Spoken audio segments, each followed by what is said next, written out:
जय श्री कृष्ण, राधे राधे। ओम नमः शिवाय। हर हर महादेव। गौरी पुत्र गणेश की जय। मित्रों, आज भगवान शिव और माता पार्वती का सबसे प्रिय दिन प्रदोष का दिन है और साल का यह पहला प्रदोष है। पहला प्रदोष व्रत मंगलवार के दिन पड़ रहा है। इसे मंगल प्रदोष और भौम प्रदोष के नाम से भी जाना जाता है। पोष मास में आने वाले प्रदोष का फल कई गुना अधिक होता है। कहा जाता है इस दिन भगवान प्रसन्न मुद्रा में होते हैं और भोलेनाथ की विधि विधान से पूजा की जाए, व्रत किया जाए तो वे भक्तों की सभी मनोकामनाएं पूरी करते हैं और उनके कष्टों को दूर करते हैं।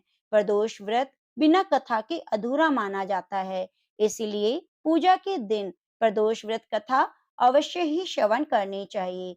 आज मैं आपको श्रवण कराने जा रही हूँ भगवान शिव और माता पार्वती की प्रदोष की बहुत ही दुर्लभ और पवित्र कथाएं। आप इन कथाओं को अंत तक पूरा अवश्य सुनिएगा। पौराणिक कथा के अनुसार एक गांव में एक ब्राह्मणी रहती थी जो पति की मृत्यु के बाद अपना पालन पोषण भिक्षा मांगकर करती।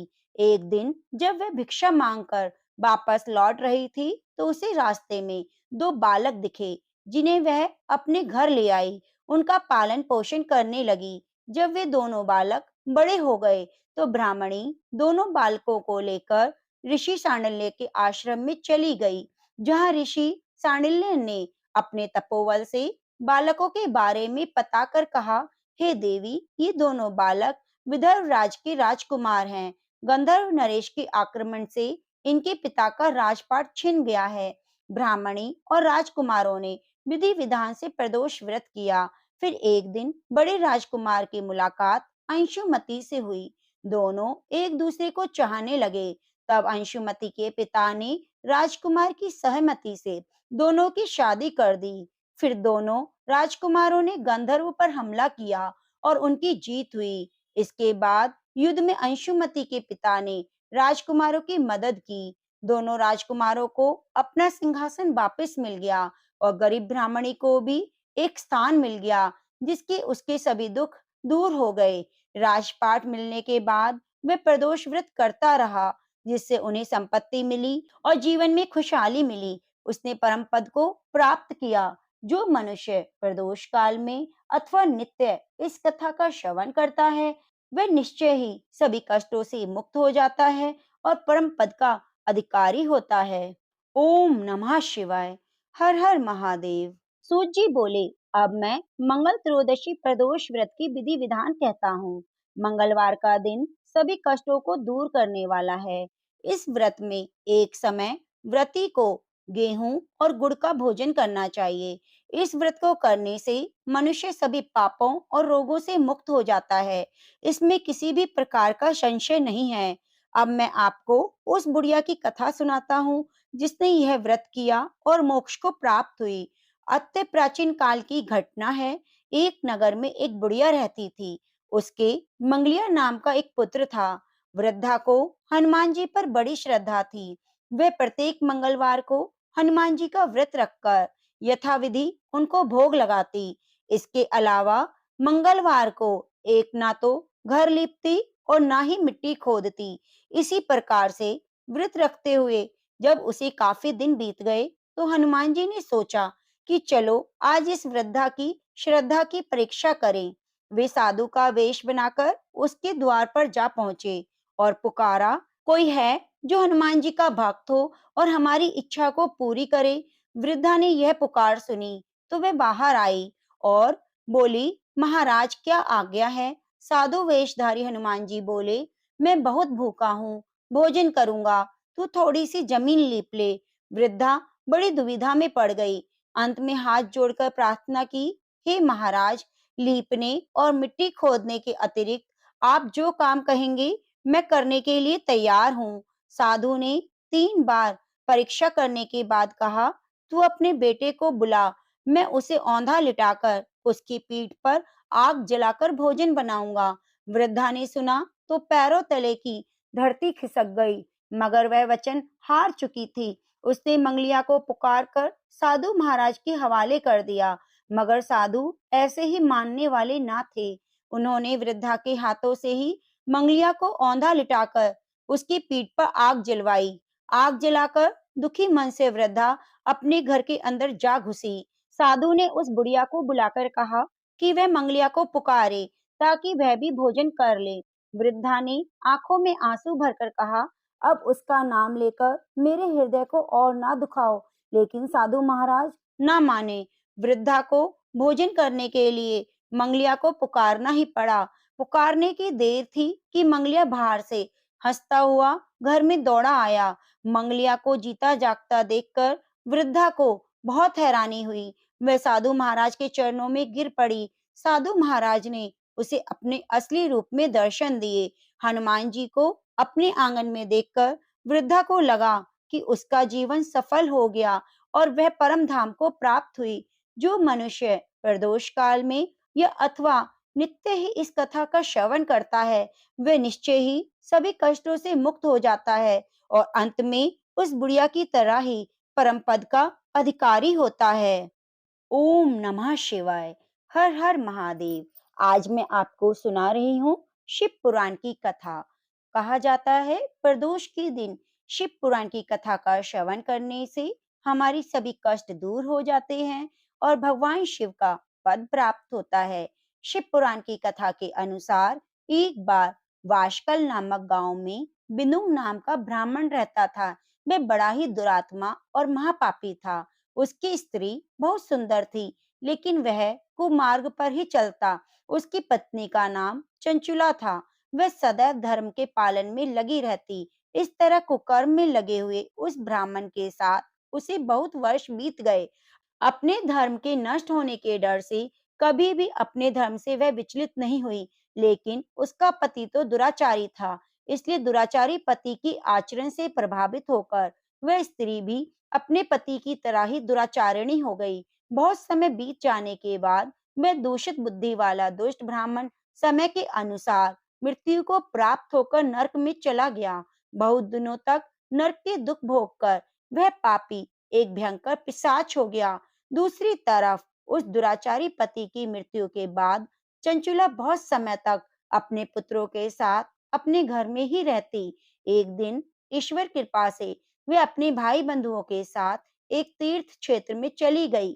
तीर्थ यात्रियों के साथ जब उसने तीर्थ के जल में स्नान किया और अपने भाइयों के साथ इधर-उधर घूमने लगी, वहां उसने एक देव मंदिर में एक ब्राह्मण को भगवान शिव की परम पवित्र उत्तम पौराणिक कथा कहते हुए सुना। वह ब्राह्मण कह रहे थे, जो स्त्रियां पर पुरुषों के साथ व्यभिचार करती हैं, यमराज के दूत उन्हें बहुत कष्ट देते हैं।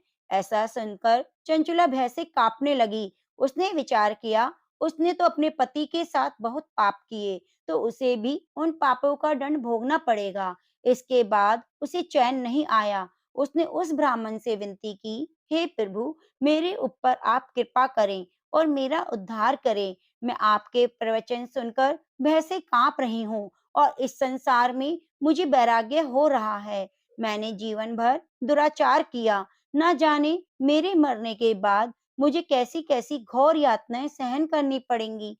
कौन मेरा साथ देगा? यमराज के उन भयंकर दूतों को मैं कैसे देख पाऊंगी? हे प्रभु, आप मेरा कल्याण करें।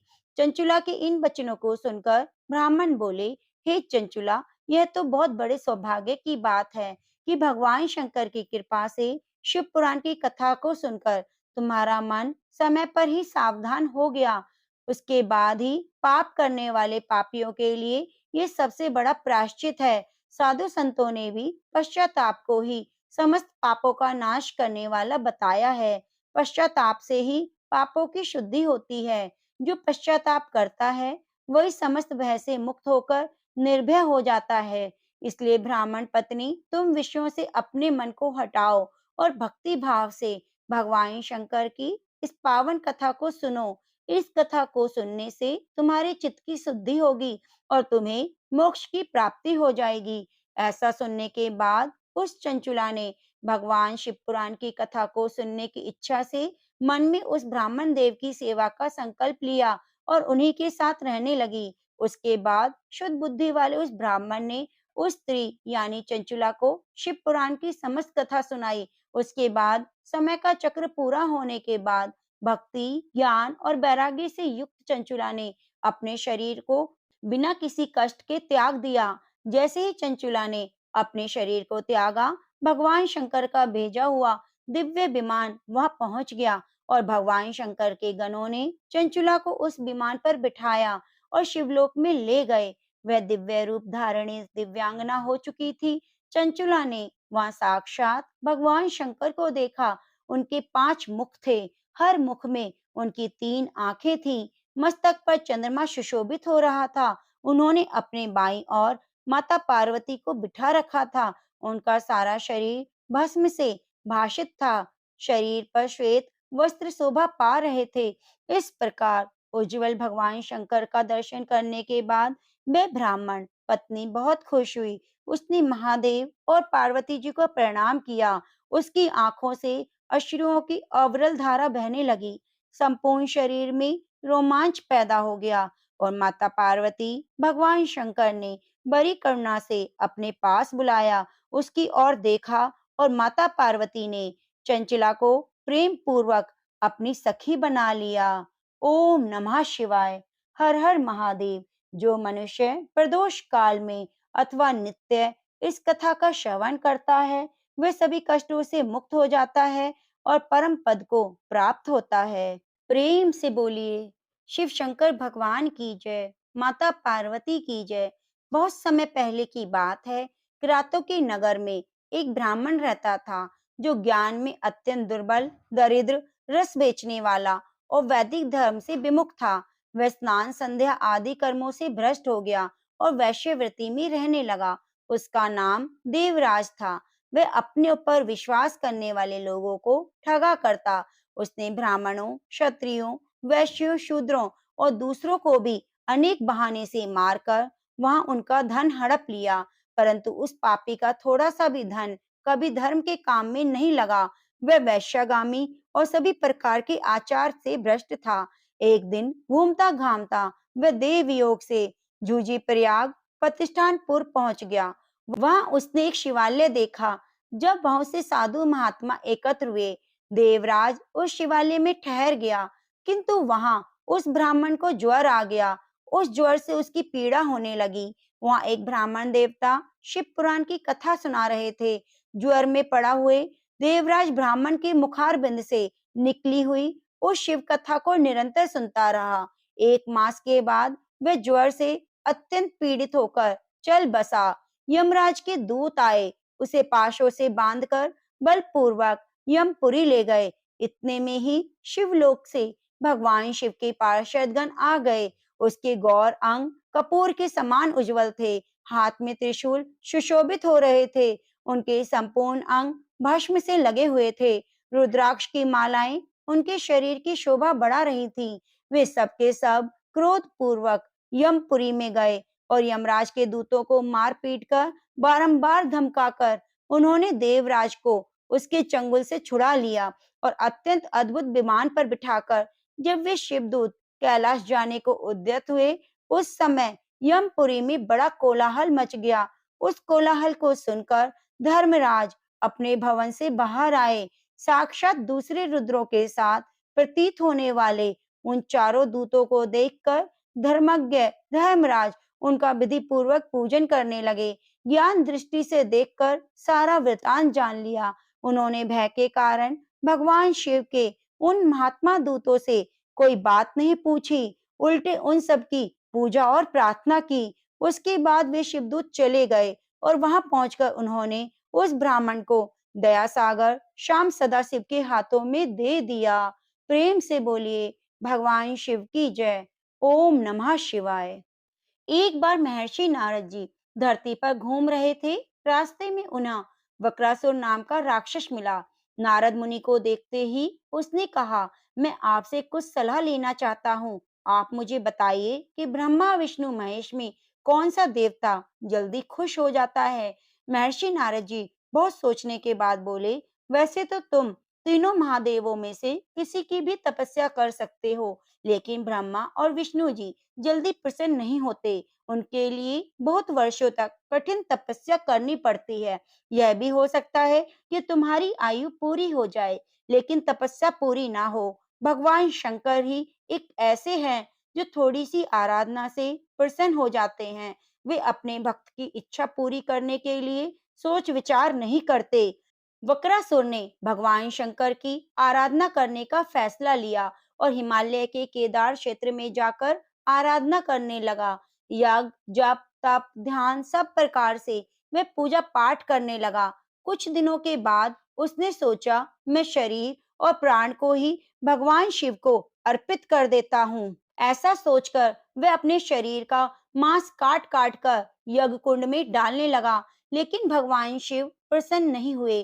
परेशान होकर एक दिन उसने अपना शीश काटकर भगवान शिव को अर्पित करने का फैसला लिया। स्नान ध्यान कर जैसे ही उसने खड़ग उठाकर अपना शीश काटना चाहा, तभी भगवान शंकर प्रकट होकर बोले, बस करो, मैं तुम्हारी तपस्या से पूरी तरह प्रसन्न हूँ, वर मांगो। वक्रासुर हाथ जोड़कर भगवान शिव से बोला, आप मुझे वर दीजिए, मैं जिस प्राणी के सिर पर हाथ रख दूं, उसकी तुरंत मृत्यु हो जाए। शिवजी वक्रासुर की यह मांग सुनकर चिंता में पड़ गए, लेकिन वरदान नहीं देने पर वे देव मर्यादा का उल्लंघन हो रहा था। शिवजी बकासुर से बोले, तुम्हारी तपस्या व्यर्थ नहीं जाएगी। तुमने मुश्किल वरदान की कामना से तपस्या की थी, इसलिए तुम्हें तपस्या भी कठिन करनी पड़ी। जैसा वर चाहते हो वैसा ही मिलेगा। वरदान पाते ही वक्रासुर की आसुरी वृत्ति जाग गई। उसने कहा, हे प्रभु, आपका यह वरदान सत्य है या नहीं, इसकी परीक्षा लेना चाहता हूँ। इसके लिए पहले आपके सिर पर ही हाथ रखकर देखना चाहता हूँ कि इस वर में कितनी सत्यता है। भगवान शंकर ने सोचा कि यह राक्षस कुछ नहीं सुनेगा। जब बकासुर शिवजी के सिर पर हाथ रखने के लिए आगे बढ़ा, तो वे वहां से भागने लगे। इस पर बकासुर का क्रोध बढ़ गया। वे पीछा करते हुए चिल्लाया कि महर्षि नारद की तरह आपने भी मुझसे छल किया। वरदान की परीक्षा से डरकर क्यों भाग रहे हैं? शिवजी भूमंडल छोड़कर देवलोक तक भागते रहे। बकासुर भी उनका पीछा करता रहा। अंत में भगवान शिव विष्णु लोक पहुंच गए और विष्णु जी को अपनी परेशानी बताई। विष्णु जी ने हंसकर कहा कि कुछ भी हो, आपके वरदान की सत्यता तो सिद्ध करनी ही होगी। भगवान विष्णु ने योग माया से एक वृद्ध तेजस्वी ब्रह्मचारी का स्वरूप बनाया और बकासुर की ओर चल दिए। भगवान विष्णु को जब बकासुर आता हुआ दिखाई दिया, तो उन्होंने आगे बढ़कर उसे प्रणाम किया। उन्होंने बकासुर से कहा, असुर राज, कहाँ भागे जा रहे हो? लगता है आप बहुत थक गए हो। शरीर को थोड़ा आराम दो। आप सब प्रकार से समर्थ हो, फिर भी मेरे योग्य कोई काम हो तो बताइए। अक्सर लोग अपने मित्रों और सहायकों से ही काम पूरा कर लेते हैं। एक तेजस्वी ब्रह्मचारी की बातें सुनकर बकासुर ने शिवजी के वरदान और उसकी परीक्षा की बात बताई। इस पर ब्रह्मचारी हंसता हुआ बोला कि तुम किसके वरदान की परीक्षा लेना चाहते हो? शिवजी का तो कोई अपना घर नहीं, वे खुद भूत प्रेतों के साथ घूमते हैं। वे भला किसको क्या वर देंगे? वर देने वाले तो ब्रह्मा और विष्णु हैं। विष्णु जी ने कहा, अगर तुम्हें वरदान ही चाहिए था तो ब्रह्मा और विष्णु की आराधना करनी थी। शिव जी के पीछे बेकार दौड़ रहे हो। वरदान देने वाला तो खुद इतना शक्तिशाली होता है कि उसके वरदान का असर खुद उस पर नहीं हो सकता। उन्होंने तो तुम्हें झूठ मूठ का वरदान दिया है। तुम्हारी तपस्या बेकार चली गई। ब्रह्मचारी की बात सुनकर बकासुर निराश हुआ। उसका मनोबल टूट गया। वह कहने लगा, मुझे तो देवऋषि नारद ने शिव जी की आराधना करने के लिए कहा था। ब्रह्मचारी ने कहा, तुमने नारद मुनि पर भरोसा कर लिया? वह तो एक घुमक्कड़ साधु हैं, जो सभी को उल्टी सलाह देते हैं।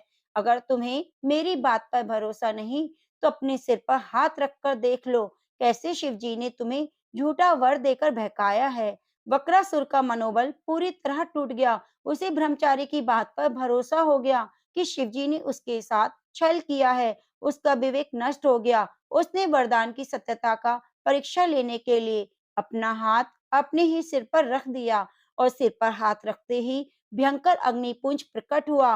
बकासुर उसमें भस्म हो गया। प्रेम से बोलिए, ओम नमः शिवाय। हर हर महादेव। प्रिय मित्रों, उम्मीद करूंगी प्रदोष के दिन आपको भगवान शिव की ये कथाएं बहुत पसंद आई होंगी। कथाओं को अंत तक सुनने के लिए आपका बहुत बहुत धन्यवाद। आप हमारे चैनल को सब्सक्राइब जरूर कीजिए और बेल आइकन को दबाना ना भूलें। भोलेनाथ अपने भक्तों पर सदैव अपनी कृपा बनाए रखें।